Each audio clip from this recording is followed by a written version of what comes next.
नमस्कार। कहानी कलरव में आज की कहानी है क्लीन चिट। कहानीकार हैं योगिता यादव। तो चलिए सुनते हैं। बंगला साहिब गुरुद्वारे से मत्था टेककर सरोवर किनारे बैठना सिमरन कौर को इतनी शांति देता था कि घर गृहस्थी और ऑफिस के महीने भर की थकान उतर जाया करती। इसीलिए हर महीने के आखिरी इतवार को वह इस गुरुद्वारे में मत्था टेकने जरूर आती थी। मम्मी और छोटी बहन के साथ इतवार की कई पिकनिक उसने इसी सरोवर के किनारे मनाई थी। फिर स्कूल और कॉलेज बंक करके सहेलियों के साथ घूमने के लिए भी यही जगह उसने पसंद की थी। यहाँ प्रसाद और सरोवर का पानी और ढेर सारी मस्ती उसे बहुत पसंद थी। सिमरन सिंह जब बंगलौर से पहली बार दिल्ली आई तो पहली पहली डेट भी इसी सरोवर के किनारे पर थी। मत्था टेक कर प्रसाद खाया और बचा हुआ घी दोनों हथेलियों पर मलते हुए सिमरन कौर सरोवर किनारे चल पड़ी। बरामदे में छांव देखकर वह वहीं चौकड़ी मारकर बैठ गई। चिनौन के महीन दुपट्टे से सिर और माथे को ढांपते हुए दोनों कानों के पीछे से घुमाकर कंधे के चारों ओर लपेट लिया। सिर का पिछला हिस्सा दीवार से सटाकर मुंह ऊपर किए वह बहुत देर तक बैठी रही। लाउड स्पीकर पर हल्की सुरीली आवाज आ रही थी, मेरे गोविंद अपना नाम दियो। वह 3 साल की ही तो थी जब ताई जी की चिकचिक से तंग आकर डैडी जी ने दिल्ली आने का मन बनाया था। खेत, ट्रैक्टर, कूलर सब था, पर माँ के लिए चैन नहीं था। डैडी जी भी चाहते थे कि पटियाले की पढ़ी लिखी लड़की होशियारपुर की भैंसों और खेतों को पानी पिलाने में ही ना खप जाए। इसीलिए सबसे पहले उन्होंने अपना तबादला दिल्ली करवा लिया। दिल्ली आते ही ऑफिस और मकान देखने के बाद मम्मी और डैडी जी इसी गुरुद्वारे में आए और शुक्राना अदा किया। मम्मी डैडी नन्ही सिमरन को समझाने लगे थे, सुख वेले शुक्राना, दुख वेले अरदास, हर वेले सिमराना। इस बात का पूरा मतलब समझे बिना ही वह खुश हो गई थी कि उसकी मम्मी जी डैडी जी हर वेले उसका नाम लेने की बात कर रहे हैं। मम्मी डैडी दिल्ली आकर सचमुच खुश थे और मैं भी। तभी भगवान ने 1 साल में ही हमारे घर में एक नया मेहमान भेज दिया। इस नए मेहमान के आने पर भी हम यही आए थे मत्था टेकने। फिर गुरुद्वारे में ही उसका नाम रखा था, मनु, मंजीत कौर। डैडी जी हर रोज़ शाम को कुछ न कुछ लेकर घर लौटते थे और फिर रात का खाना खाकर मंजीत कौर को बाबा गाड़ी में लिटाकर हम सब सैर को निकल पड़ते। मेरे चौथे जन्मदिन पर मम्मी ने मेरे लिए नया फ्रॉक लिया और डैडी जी ने नीले रंग का बस्ता लिया। अगले दिन पास के स्कूल में जाकर मेरा नाम लिखवा दिया और नीले रंग के बस्ते में ढेर सारी रंग बिरंगी किताबें आ गई थीं। मनु और नीले बस्ते ने कितने रंग भर दिए थे मेरी दुनिया में। उस बार गर्मियों की छुट्टियों में हम सब होशियारपुर आए। हमारे ठाट बाट देखकर सब हैरान थे। जिन ताई जी से तंग आकर हम दिल्ली आए थे, उन्होंने भी मम्मी को गले लगाकर कितना अपनापन दिखाया था। मंजीत कौर को देखकर भी सब खुश थे। ताई जी ने इतना ज़रूर कहा था, कौर बड़ी हो गई है, अगली बारी सिंह लेके आना। सारा माहौल देखकर ऐसा लगता था कि हमारे दिल्ली जाने से हम ही नहीं, वे सब भी बहुत खुश हैं। होशियारपुर से लौटकर हम फिर से दिल्ली की भागदौड़ भरी जिंदगी में लौट आए थे। नीले बस्ते के रंग दिनों दिन बढ़ते जा रहे थे। मेरी कविताएं सुनाने पर मम्मी खूब शाबाशी देती थी। फिर घर में आने वाले हर नए मेहमान के आगे नई कविता दोहराने को कहती। उनकी खुशियाँ और मेरी शाबाशियाँ बढ़ती जा रही थीं। पर लोग कह रहे थे कि ऐसा कुछ हुआ है जिस पर ऊपर वाला दोषियों को कभी माफ़ नहीं करेगा। इसी माहौल में मोहल्ले की सारी आंटियां गुरुद्वारे जाकर अरदास की। गुरुद्वारे में ललकार भरी आवाज़ में सिंह सुरमाओं का आह्वान किया गया। डैडी जी को हालांकि इन सब बातों से ज़्यादा कुछ लेना देना नहीं था, फिर भी मम्मी के कहने पर उन्होंने केसरिया पगड़ी पहनी। फिर न जाने रात को ऐसा क्या हुआ कि केसरिया पगड़ी वाले अपनी जान बचाकर भागने लगे। पर आफत केवल केसरिया पगड़ी पर ही नहीं, बल्कि तमाम पगड़ियों पर आ चुकी थी। डैडी जी जब अगले दिन ऑफिस जाने लगे तो मम्मी ने उन्हें रोका था। फिर पूरे दिन मम्मी ने हम दोनों बहनों को अपने सीने से लगाकर खूब रोया। और फिर शाम को डैडी जी नहीं लौटे। हम पर कोई आफत ना आ जाए, इसके लिए मकान मालिक अंकल जी ने दहशत भरी हिदायत दी थी। भाभी जी, कुछ भी हो जाए आप दरवाजे की चिटखनी मत खोलना। सारी बत्तियां बुझा दी और छोटी को खांसी की दवा देकर सुला दिया। ये रोएगी तो लोगों को पता चल जाएगा कि अंदर कोई है। सारी रात चीख पुकार मची रही। सुबह को टेलीविज़न पर लाशों के ढेर दिखाई दे रहे थे। तस्वीरों के बाद शिनाख्ती के लिए फ़ोन नंबर दिए जा रहे थे। पगड़ी खुली, केश बिखरा, झुलसाया हुआ चेहरा मुझे डैडी जी जैसा ही लग रहा था।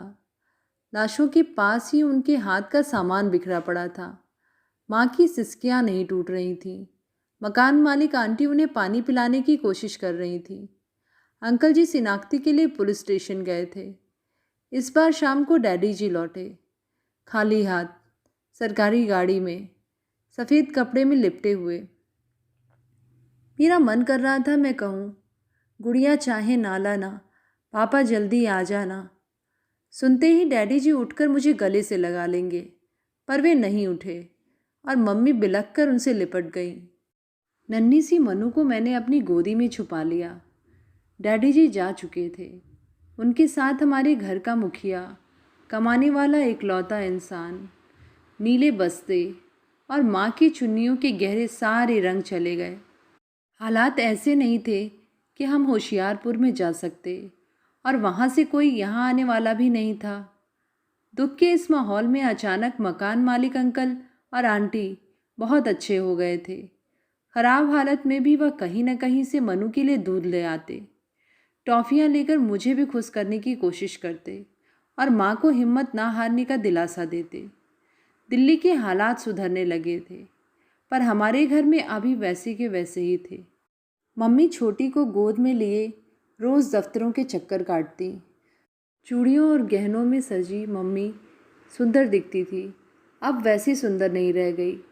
एक दिन उन्हें डैडी जी की जगह नौकरी ज़रूर मिल जाएगी, इसके इंतज़ार में एक दिन करके उनके सब गहने बिक गए।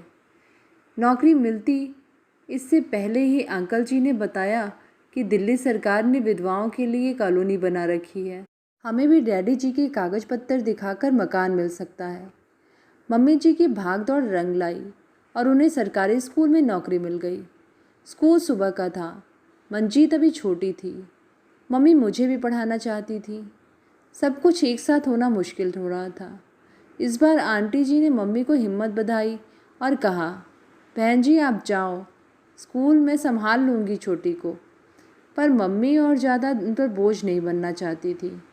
मास्टरों के बीच में अकेली मास्टरनी, सबने मना किया, पर मम्मी ने अर्जी दे दी और दोपहर के बाद लड़कों के स्कूल में अपनी ड्यूटी लगवा ली। स्कूल के स्टाफ में मम्मी का आना जवान विधवा के प्रति सहानुभूति से शुरू हुआ।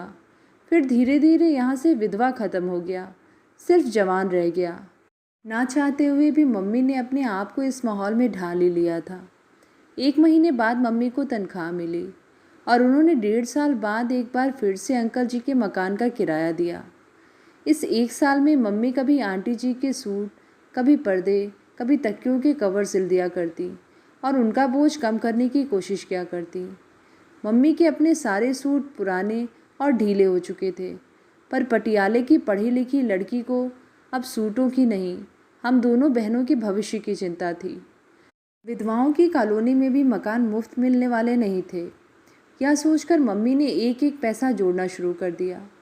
शाम को मिलने वाले तोहफे, संडे की पिकनिक, रात की सैर डैडी जी के साथ ही चले गए थे। अब मैं भी उतनी नादान नहीं थी कि कुछ न समझ सकूं। मैं और बड़ी होना चाहती थी ताकि मम्मी की परेशानियों को बांट सकूं, पर मम्मी मुझे और मंजीत को खूब पढ़ाना चाहती थी। मैं 5वीं में हो गई थी और मंजीत ने भी स्कूल जाना शुरू कर दिया था।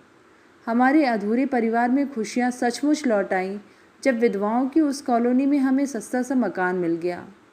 मम्मी की 5 साल की तपस्या रंग लाई। हमने अपने मकान में कदम रखा। कितने साल बाद हमारे घर की कढ़ाई ने पंजीरी की मिठास चखी। घर में सामान के नाम पर सब कुछ पुराना हो चुका था, कुछ नया लेकर दिखाना भी किसे था। इस नई कॉलोनी में सब हमारी ही बिरादरी के परिवार थे। सफ़ेद चुन्नियों वाली मम्मी और बिना डैडी जी वाले परिवार। हर साल एक दिन ऐसा भी आता जब सारी सफ़ेद चुन्नियों वाली मम्मियाँ कॉलोनी के बीचों बीच बने स्मारक पर मोमबत्तियाँ जलाती और ऊपर वाले से गुनाहगारों को कभी न बख्शने की अपील करती। जिंदगी धीरे धीरे ढर्रे पर आने लगी। मंजीत पढ़ने में मुझसे भी ज़्यादा होशियार थी। दोनों बहनों के पास होने पर मम्मी हम दोनों बहनों को वही बंगला साहिब गुरुद्वारे में मत्था टिकवाने ले जाती। मम्मी खुश होकर हम दोनों बहनों को लोहे के कड़े दिलवाती। हमारी खुशियों में अब पटियाले और होशियारपुर के रिश्तेदार भी कभी कभी शामिल हो जाया करते।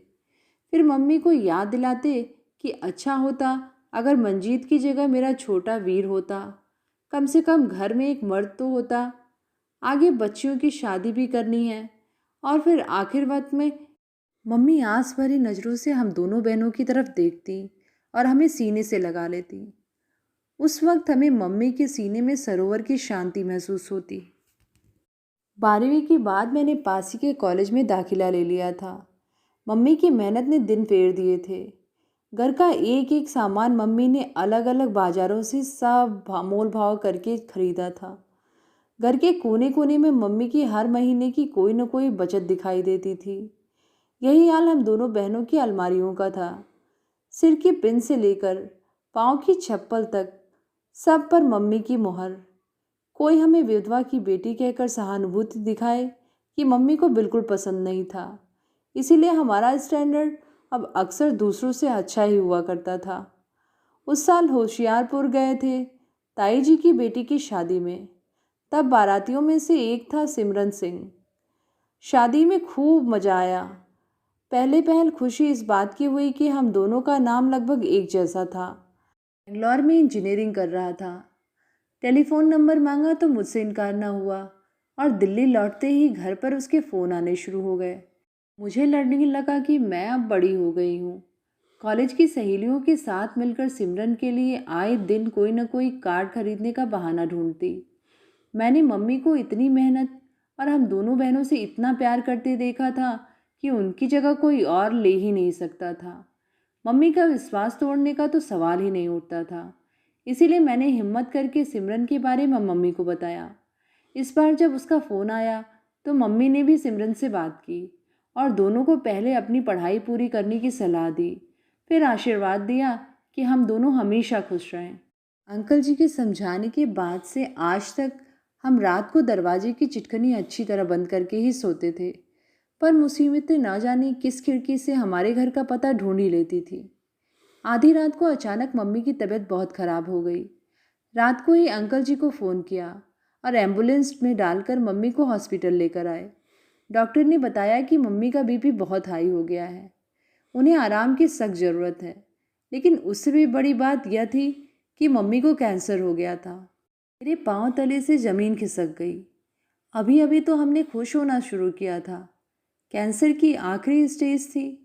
मम्मी हमारे पास कुछ महीनों की मेहमान मात्र थी। डॉक्टर उन्हें हॉस्पिटल में रखकर कुछ और टेस्ट करवाना चाहते थे, पर मम्मी घर लौटना चाहती थी। वे इन 6 महीनों में ही स्कूल जाकर हम दोनों बहनों के लिए कुछ और पैसे कमाना चाहती थी। अब मम्मी एक दिन में कई दिनों का काम निपटाने की जल्दी में रहती थी। बैंक की पासबुक, मकान के कागज़, घर में रखी नकदी, सब के बारे में मम्मी मुझे कई कई बार समझाने लगी थी। मंजीत के बारे में भी। मंजीत और इस घर को लेकर मैं मम्मी की पहली और आखिरी आस थी। मम्मी ने ख़ास हिदायत दी कि हम मम्मी की बीमारी के बारे में किसी को कुछ न बताएं, होशियारपुर वालों को तो बिल्कुल भी नहीं। सब कुछ जानते हुए भी मैं मम्मी को दोनों टाइम दवा निकालती और खिलाती और सोचती एक एक गोली अगर एक एक दिन भी और बढ़ा दे तो बहुत है। मम्मी मेरा 18वां जन्मदिन धूमधाम से मनाना चाहती थी। मम्मी ने मेरे लिए सोने की 2-2 चूड़ियाँ बनवाई और मंजीत के लिए बालियाँ। शायद मंजीत के जन्मदिन तक मम्मी ठहर न सकती। मेरी और मंजीत की सब सहेलियाँ और दोस्तों को मम्मी ने घर पर बुलाया। केक कटवाया और अपने हाथ से खाना बनाकर सबको खिलाया। मेरी ज़िंदगी का सबसे यादगार जन्मदिन था। सिमरन का फ़ोन आया और मम्मी ने हम दोनों को एक बार फिर से आशीर्वाद दिया। मम्मी को सिमरन पसंद है, इसकी घोषणा मम्मी ने मेरी सारी सहेलियों के सामने की। अगले दिन जब कॉलेज लौटी तो सभी ने कहा, भगवान ऐसी मम्मी सभी को दे। इस बार मुझसे रहा नहीं गया और मैंने अपनी सहेलियों को मम्मी की बीमारी के बारे में बता दिया। पहली बार मैंने मम्मी का विश्वास तोड़ा था। घर की कोई भी बात बाहर मैंने आज तक नहीं की थी।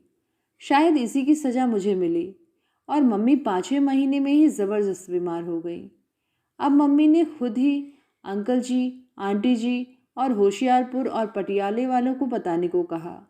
अगले ही दिन हमारे घर में दोस्तों और रिश्तेदारों की खूब भीड़ लग गई और इसी हुजूम के बीच मम्मी मंजीत का हाथ मेरे हाथ में थमाकर चुप हो गई। इस घर के कोने कोने से जिसने डैडी जी का खालीपन दूर किया था, आज वो भी इस घर से हमेशा के लिए दूर चली गई। इतनी भीड़ के बीच हम दोनों बिल्कुल अकेले हो गई। ऐसा लग रहा था जैसे किसी ने हमारे जिस्म से कपड़े उतार दिए हों और हम नंगे हो गए हों। हमारे पाँव की ज़मीन, सिर के ऊपर का आसमान, सब एक ही झटके में उजड़ गया। संस्कार से लौटते ही लोगों ने हमसे पूछा, अब आगे क्या करना है? आगे क्या करना है? मुझे लगा जैसे किसी ने एनेस्थीसिया दे दिया हो और मैं बेहोश हो गई हूँ। होश आया तो बिस्तर पर पड़ी थी और मंजीत सिरहाने बैठी मेरे होश में आने का इंतज़ार कर रही थी। तक ये फैसला हो चुका था कि मामी जी का कोई रिश्तेदार इंग्लैंड में है। उम्र थोड़ी ज़्यादा है पर खाता कमाता अच्छा है।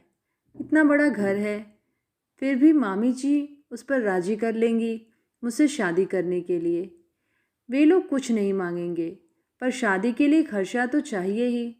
इसके लिए अंकल जी को कहा गया कोई अच्छा सा ग्राहक बुलाकर मकान का सौदा करवाने के लिए। मंजीत को अमृतसर हॉस्टल में डाल देंगे। अच्छा हॉस्टल है, पढ़ाई भी करेगी और रहेगी भी।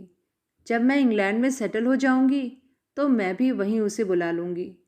और ऐसे तो होशियारपुर है ही, कभी कभी छुट्टियों में वहाँ चली जाया करेगी। मेरी नन्ही सी बहन मनु, जिसका हाथ मम्मी मेरे हाथ में सौंप कर गई थी, वह ऐसे दर दर ठोकरें खाएगी।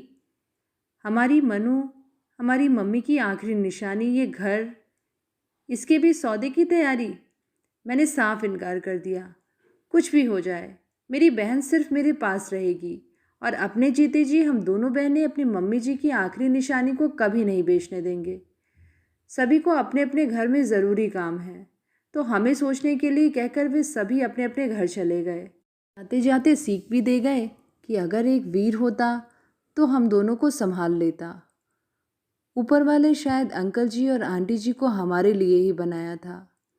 हमारे सिर पर उन्हीं दोनों का हाथ था। पर कितनी देर तक? अंकल जी और मम्मी जी के स्कूल से आए हुए कुछ लोगों ने समझाया कि मैं मम्मी की जगह नौकरी के लिए कोशिश करूं, पर अभी तो मेरा ग्रेजुएशन का दूसरा ही साल था। घर में जो तूफान आया था उसको देखकर मेरी पढ़ाई का मसला बहुत छोटा था। मंजीत ने फ़ोन करके सिमरन को सब कुछ बता दिया।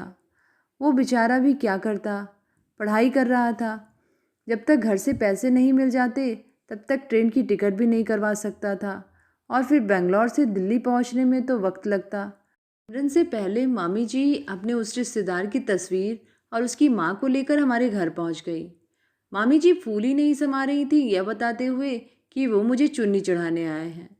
मेरा दिमाग घूमने लगा। मामी जी के साथ आई उस औरत ने मिठाई के डब्बे के ऊपर कुछ पैसे रखकर मेरे हाथ में पकड़ा दिए। मेरा बस चलता तो वही डिब्बा उठाकर उसके सिर में दे मारती और दोनों को घर से बाहर निकाल देती। पर अनाथ बच्चियां किसके सहारे नाराजगी दिखाएं। मकान का सौदा अभी पटा नहीं, इसीलिए अगले महीने आने की बात कहकर वे चली गईं। अब मुझसे रहा नहीं गया। मैंने सिमरन को फ़ोन करके जल्द से जल्द कोई फ़ैसला लेने को कहा। सिमरन ने सिर्फ इतना कहा कि कुछ भी हो जाए तुम दोनों बहनें एक साथ रहना और अपना घर छोड़कर कहीं नहीं जाना। मैं अपने हाथ मजबूत करना चाहती थी, इसीलिए नौकरी के लिए कोशिश करना शुरू कर दिया। एक हफ्ते बाद सिमरन सिंह हमारे घर था। उसकी पहली बार गले लेकर मैं खूब रोई। 1 महीने के बचाए हुए आंसू सब उसी पर उड़ेल दिए। मैं और मंजूत दोनों के लिए सिमरन आखिरी सहारा था। तब तक मामी जी का फ़ोन आ गया। इंग्लैंड वाला लड़का परसों आ रहा है रिंग सेरेमनी के लिए। सिमरन ने फैसला किया कि हम कल ही शादी कर लेंगे। मैंने अपनी सहेलियों को साथ लिया और सब हिम्मत करके अगले दिन सुबह सुबह आर्य समाज मंदिर पहुंच गए। न चूड़ा न चुन्नी, शादी क्या की, ऐसा लगा कोई जंग लड़ रहे हैं। बॉन्ड साइन किया, तस्वीरें खिंचवाईं और अपने घर लौट आए। सिमरन ने आज की रात गुरुद्वारे में ही बिताई। ज़्यादा पैसे न उसके पास थे न मेरे। पढ़ाई भी अभी हम दोनों की अधूरी थी।